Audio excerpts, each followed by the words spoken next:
Sherri Papini made headlines when a broad search happened for the missing wife and mother in 2016. Now her name is linked with fraud and manipulation.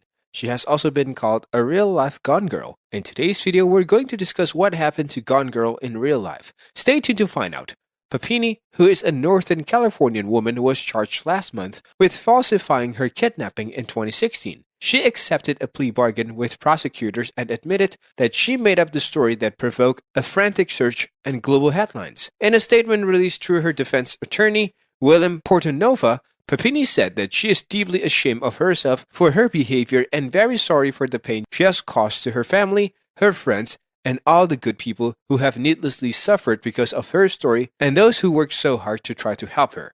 She will work the rest of her life to make amends for what she has done. Portanova explained that his client will plead guilty to charges of lying to a federal officer and mail fraud. Papini, a stay-at-home mother in Redding who had gone on a jog, was reported missing on November 2, 2016 after she didn't pick her children up from a daycare. Her husband Keith Papini went looking for her, but all he found was her cell phone and earphones. At that time, he was defended in the media for her safe return. The search for 39-year-old Papini set off a 3-week search across California and many nearby states until she appeared on Thanksgiving Day in 2016. The woman was found along Interstate 5, which is almost 150 miles away from home, with a swollen nose and remnants of bindings on her wrists and ankles, a chain around her waist and branding on her right shoulder. She also told authorities that she had been kidnapped at gunpoint and kept in a closet by her assailants.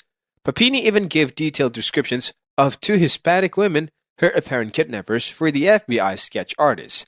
However, investigators even say that her story didn't add up from almost the beginning. No ransom demand was ever made and both male and female DNA were found on Papini. The lying continued even after U.S. lawyer Phil Talbert said Papini was presented with proof that she had not been kidnapped. She was warned about the effects of lying to federal officers, but went on to sharing enormous details of her fake abductions for 4 years as late of August 2020. In March 2022, FBI investigators had a breakthrough in her case when they retested DNA found on her the day she resurfaced, and it was found to be linked to her former boyfriend.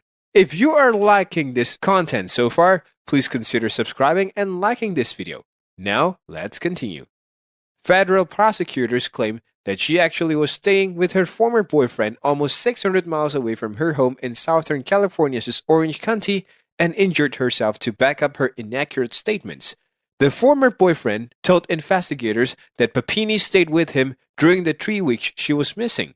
She also asked him to come to Redding to pick her up, alleging abuse by her husband. Authorities assessed his account by tracking 2 prepaid cell phones that they had been using to secretly talk to one another as early as December 2015. A cousin of the former boyfriend also told investigators that he saw Papini unrestrained in the man's apartment on 2 occasions. Records also backed the former boyfriend's story that he rented a car and drove Papini back to Northern California about 3 weeks later. Portanova even told the Associated Press that he is not sure why his client did what she did. He said, "Honestly, I don't know if anybody does. I don't know if she knows. In my opinion, it is a very complicated mental health situation, but one that has to be confronted and dealt with, and that includes admissions and acceptance and punishment." He explained that treatment is not required under the plea deal, but counseling is part of her daily life and will continue to be. The plea agreement calls for Papini to pay restitutions topping $300,000. This involves $30,694 to the California Victims Compensation Board, which paid her for things including visits to her therapist for treatment for anxiety and PTSD, and for the ambulance ride to the hospital after she came up near Sacramento. She will also pay the Shasta County Sheriff's Office almost $149,000 and the FBI more than $2,500 for their expenses during the investigations. She also owes the Social Security Administration at least $127,568. The Sacramento Bee even noted that Papini had reached a plea deal. The charges carry penalties of up to 5 years in federal prisons for lying to federal law enforcement officers and up to 20 years for mail fraud. Prosecutors approved it as part of the plea bargain to suggest a sentence on the low end of the sentencing range, estimated for Papini to be between 8 and 14 months in custody. The U.S. Attorney's Office in Sacramento filed revised charges of 34 counts of mail fraud and 1 count of making inaccurate statements, but Papini pleaded guilty to a single count of mail fraud and 1 count of making incorrect statements. She has also planned to be arraigned on those charges and will enter the guilty pleas in upcoming weeks.